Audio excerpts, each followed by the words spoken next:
Bismillahirrahmanirrahim. Assalamualaikum warahmatullahi taala wabarakatuh.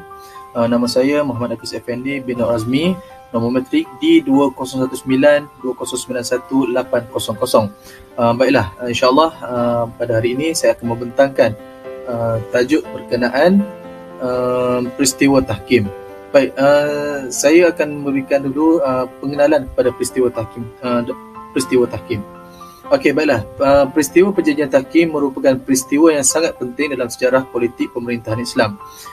Dan peristiwa ini berlaku pada 36 Hijrah, iaitu selepas peristiwa pembunuhan Khalifah Uthman bin Affan.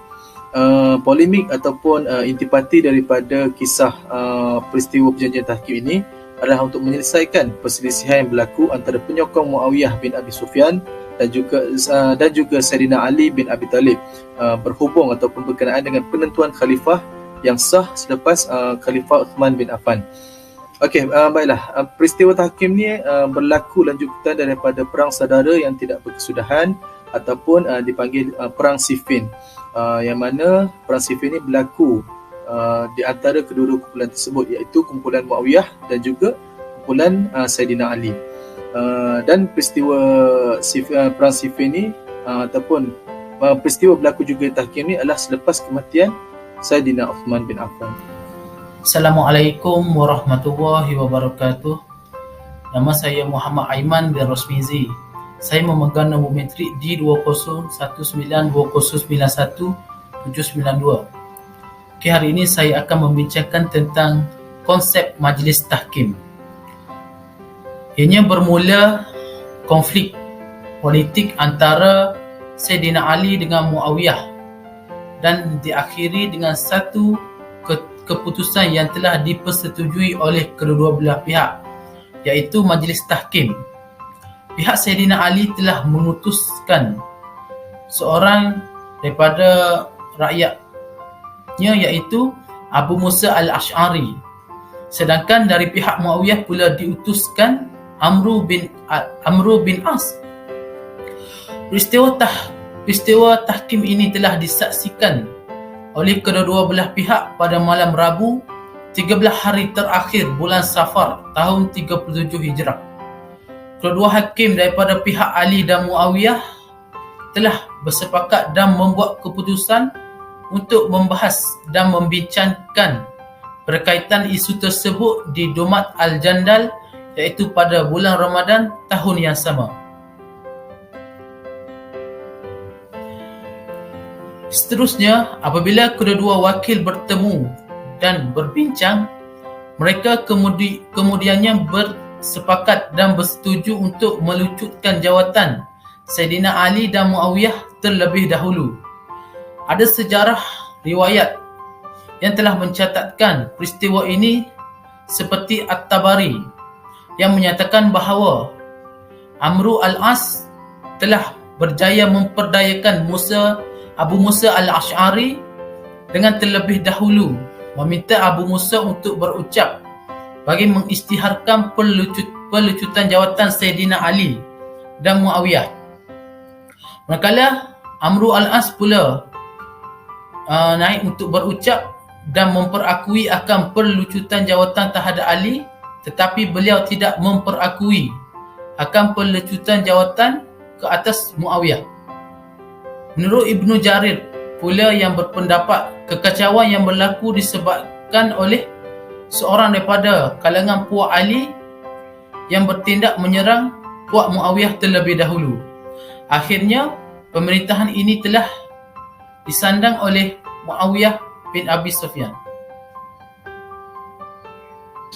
Okay, Bismillahirrahmanirrahim. Assalamualaikum warahmatullahi wabarakatuh.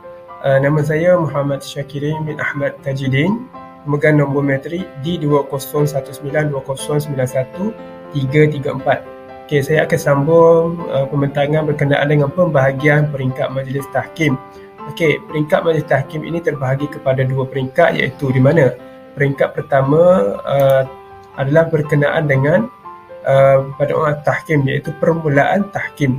Okey, peringkat pertama ini berlaku setelah tamat peperangan Siffin yang berlaku di tepi Sungai Furat pada bulan Zulhijjah tahun 36 Hijrah.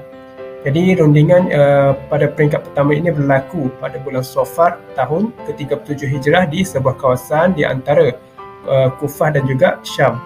Jadi kedua-dua belah pihak ini bersetuju untuk menandatangani perjanjian yang dikenali sebagai Sahifah At-Tahkim. Melalui rundingan yang dibuat, beberapa perkara telah dimeterai oleh kedua-dua belah pihak secara bertulis.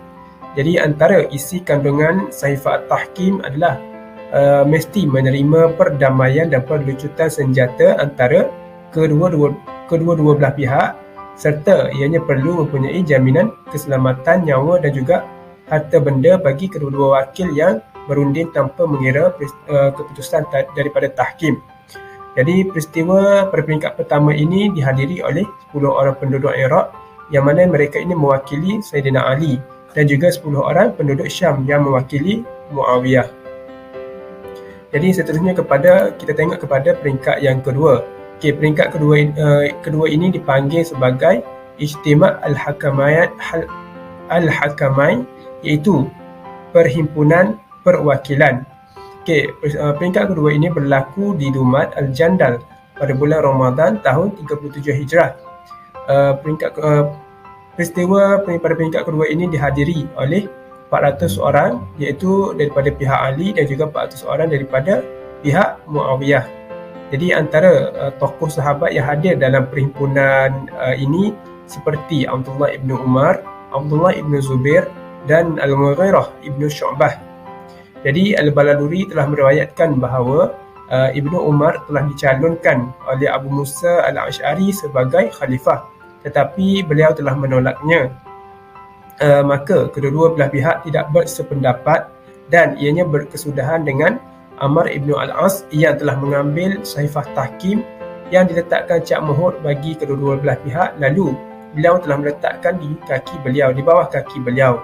Maka timbullah cadangan untuk memecat Ali dan juga Muawiyah daripada jawatan masing-masing.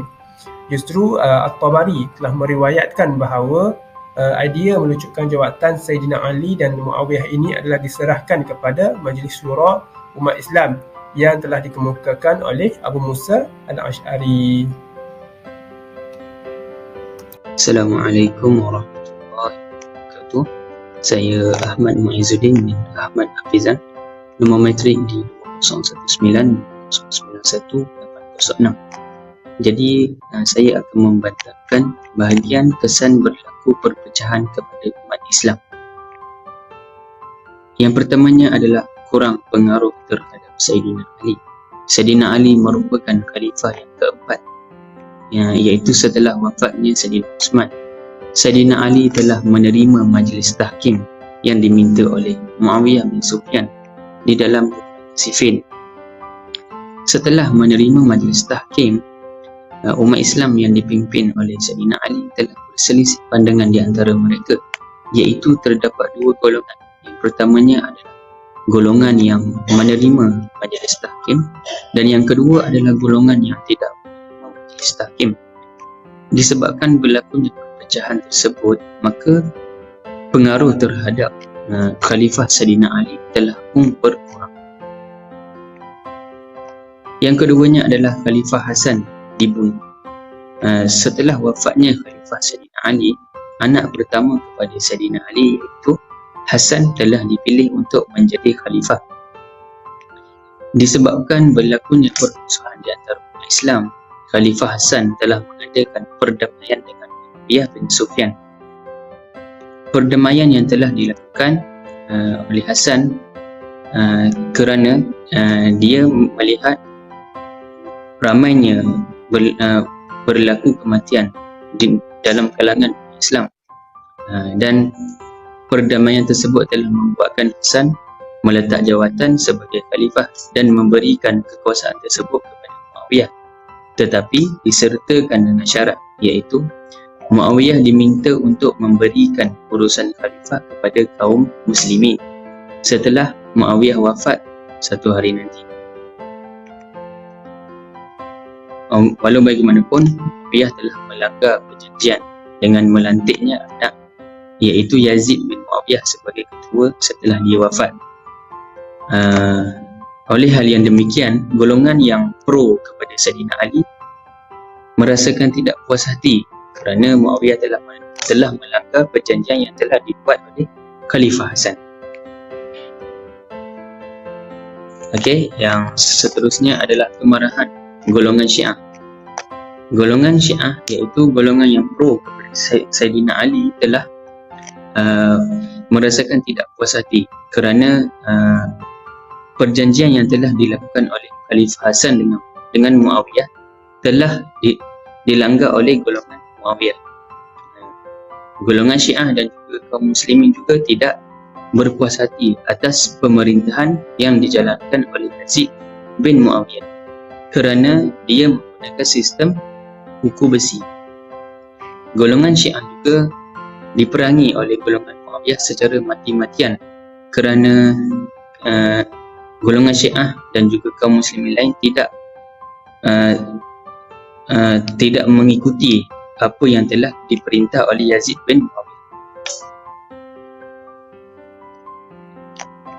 Oleh hal yang demikian, perang di antara Syiah dan juga golongan Muawiyah tercetus dan telah menyebabkan anak kepada Saidina Ali iaitu Husain telah dibunuh dengan kejam. Kepala Husain telah dipekal dan dipersembahkan kepada Yazid sebagai persembahan.